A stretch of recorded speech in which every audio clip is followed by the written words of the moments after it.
It's time to rise with stand-up guys. All right, who wrote that line? You serious? I did. All right, apparently I'm an idiot. All right. Anyway, the storyline. It was right there, man. It was so close. It wasn't even funny. If this was written better, it would have been completely perfect. The way that this film was constructed, it was horrible. Here's the storyline. The storyline is that friends find each other after 28 years in jail. One goes to pick them up after coming out of jail after 28 years. Apparently, this guy is recruited to kill the other by the next morning, which is fine. It's a decent storyline.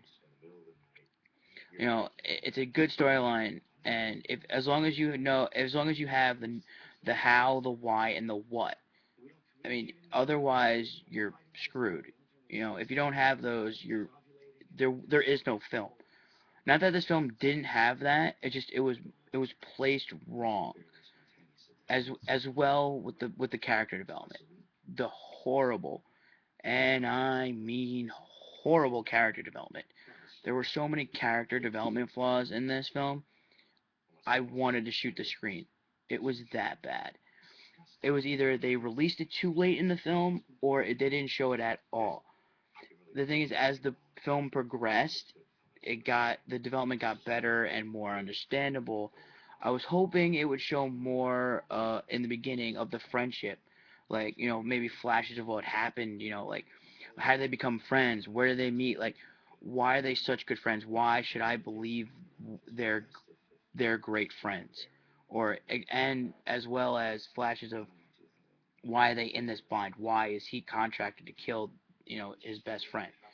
You know, that's what I wanted to see. But apparently, this did not have that at all until like an hour into the film. Like it builds basically. It builds from the beginning. You have no idea what's going on. Like why are they friends? I can't believe this is happening. To oh, okay, I get it now. Uh, the thing is, in my opinion, what makes a great and understandable film is good and or great character development. And again, I'm gonna say this. Am I wrong? Thank you. I am not wrong, as if you didn't hear him. Without good character development, the audience will be confused and possibly pissed off, which, as you can see, this guy is. Otherwise, it would have been amazing. Now, when you have great casting like you had Pacino, you had Walken, you had Arkin, you had Juliana Margulies, you had Lucy Punch, you had so many more.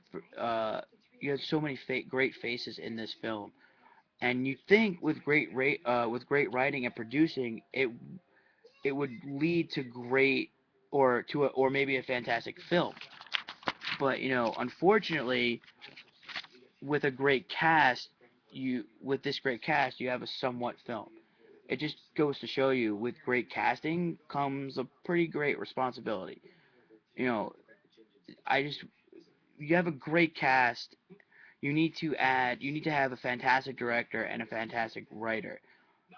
And without great writing, you miss out on character development, and without character development, you have buckets, you have a goose egg, you have nothing. The audience will be completely out of the film, which I kind of felt like I wasn't invested at all. The only thing that actually did keep me interested into the film the whole entire time was the comedy. The comedy was so the comedic timing was so great. I would laugh at every joke that they had.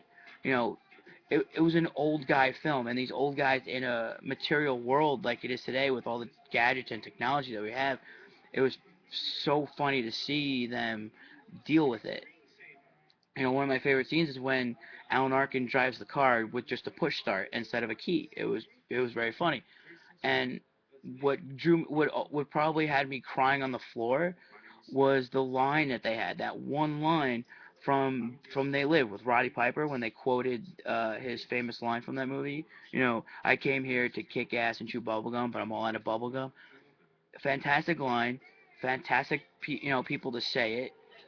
It was overall hilarious. It was very funny, and I enjoyed that part. But that was the only thing about it. Overall, this movie gets a C plus all through. The story needed work.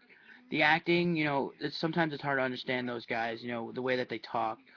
It could have been a lot better. The thing is, I don't want to recommend this film, but I know probably guys will see it. Because you like Al Pacino, or you like certain actors.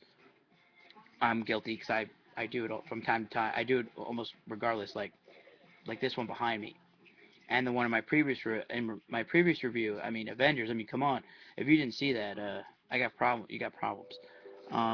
My next review will be Identity Thieves. So stay tuned.